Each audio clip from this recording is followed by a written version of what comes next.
Hello, my dear students. Welcome in another video lecture of our vertebrate structure and function paper. In our previous lecture, we learnt about certain periods of Paleozoic era. Now, today we will discuss about the theories of origin of vertebrates.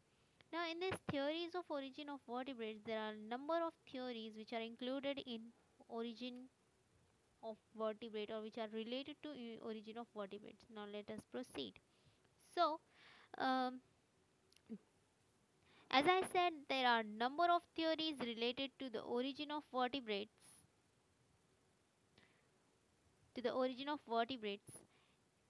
and we already discussed about the periods of our Paleozoic era, in which there were Cambrian period, which was related to this evolutionary phase of vertebrates, and after that Ordovician period,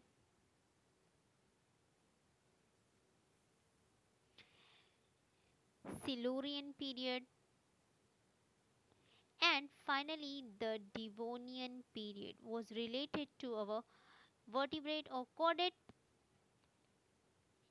ancestry, or sorry, evolution.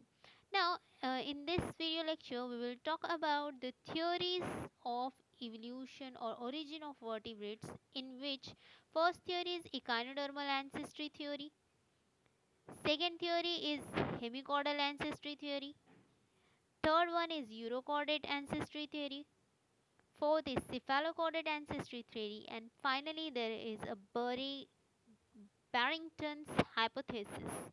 Now, first, I have one question for you people, that what is hypothesis? So you must answer it me in our video interaction session. Now let us proceed towards the first theory, which is echinodermal ancestry theory. Now, as we know that Echinodermata is one of the phylum included in invertebrate category. So, uh, according to most of the scientists, there were number of theories which were related to this evolution of chordata, and amongst that, most of these scientists or workers just tried to explain the origin of chordates either directly from the invertebrates or uh, through protochordates. Means they most of them imagine that these chordates or higher chordates which we are seeing nowadays have been evolved directly from invertebrates,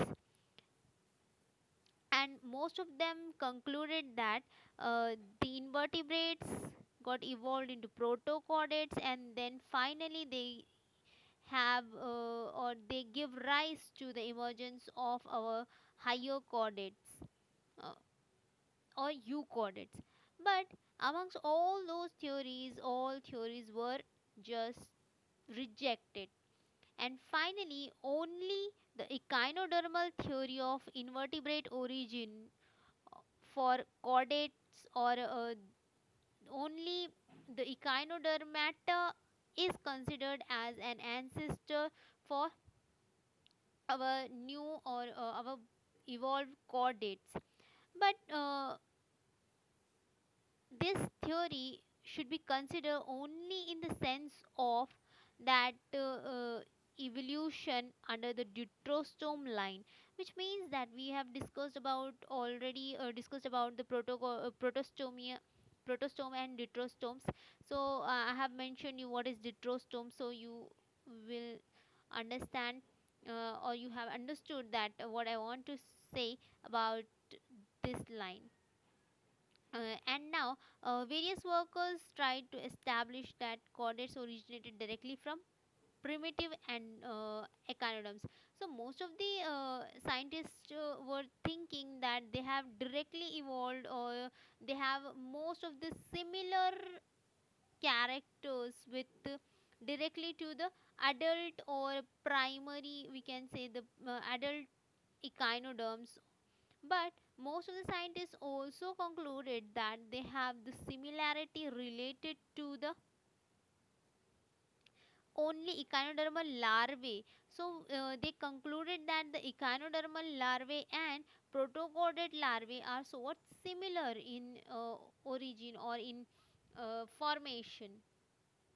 Now let us proceed to the next slide. Here I have two pictures in which I have one Bipinnaria larva, which is the larva of our echinoderm category, and another is Torniria larva. Torniria larva is belonging to the hemichordate phylum, and this is Bipinnaria, which belonging to the Echinodermata.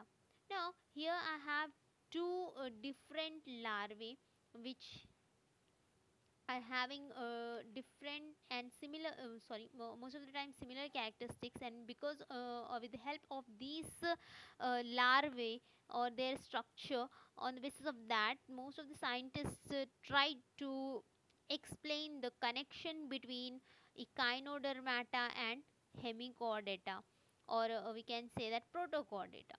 Uh, so, on the basis of anatomical, embryological, paleontologi- uh, paleontological, biochemical, and serological evidences, most of the workers tried to explain that the echinodermata are ancestors for chordates, or they have just helped in the origin of chordate.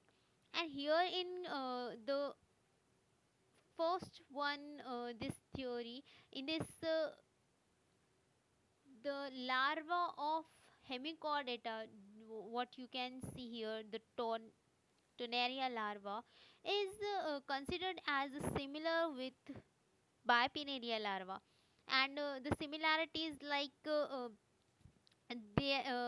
small, free swimming, transparent, bilaterally symmetrical characters and ciliated bands in loops, dorsal pore, sensory cellula, and sensory cilia, and anterior end as mouth and posterior end as anus is considered as similar characteristics in both. But first, when this Tornaria larva was just found, and it was mistakenly considered as echinodermal larva because of its structure. But actually, after researching or that working on it, scientists came to know that this is not actually echinodermal larva. This is the larva of hemichordate category, and this all similar characters were given by Jonas Muller. Jonas, I'm sorry,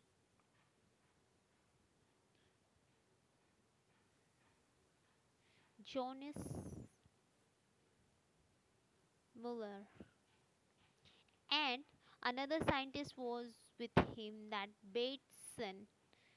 So these two scientists were combinedly suggested that these all the characteristics, that they are transparent, they are small, they are having two ends like anterior mouth and posterior anus.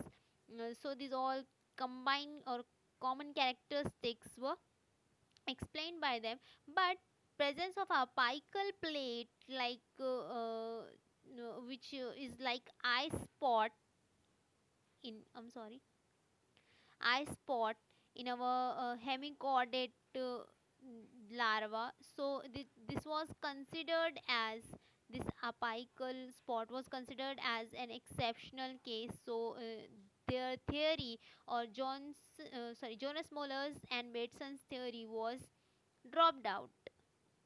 And there is another theory is there, so we will discuss it in next lecture. So have a nice day.